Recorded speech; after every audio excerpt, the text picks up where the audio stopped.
Hidup hanya sekali, maka hiduplah yang berarti. Ketika taubat sudah dilaksanakan, maka bangkit dari penyesalan merupakan suatu keharusan.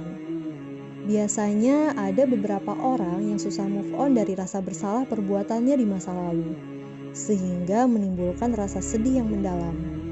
Padahal Islam mengajarkan untuk menatap ke depan dengan sesekali melihat ke belakang sebagai pengalaman agar menjadi lebih baik di masa mendatang.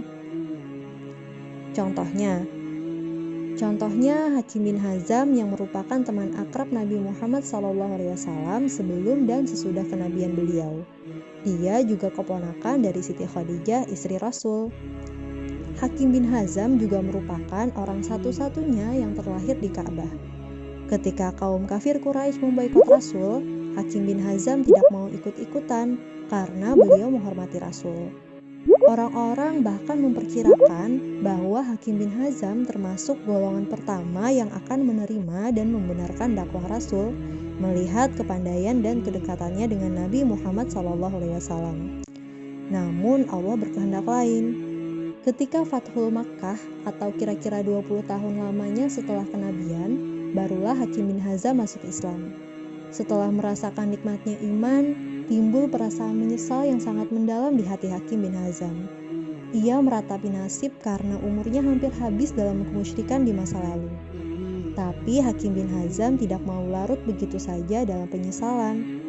Dia bersumpah akan selalu menjauhkan diri dari kebiasaan-kebiasaan jahiliyah.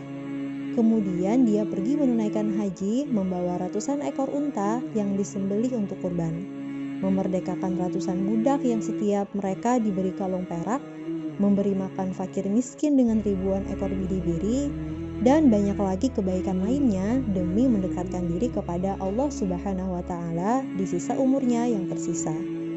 Begitulah seorang Hakim bin Hazam yang terlampau lama berada di zona kemusyrikan, padahal pintu keimanan begitu dekat di depan mata. Sesal tiada tara ketika kita melihat banyak kesempatan, namun tak kunjung meraihnya. Namun yang lalu biarlah berlalu. Dan yang terpenting adalah bagaimana kita menggunakan masa sekarang dan mempersiapkan masa depan agar penyesalan-penyesalan yang belum datang tidak akan datang. Kamu pernah bangkit dari penyesalan? Atau bahkan penyesalan tersebut mampu kamu jadikan peluang? Share pengalaman kamu di kolom komentar ya.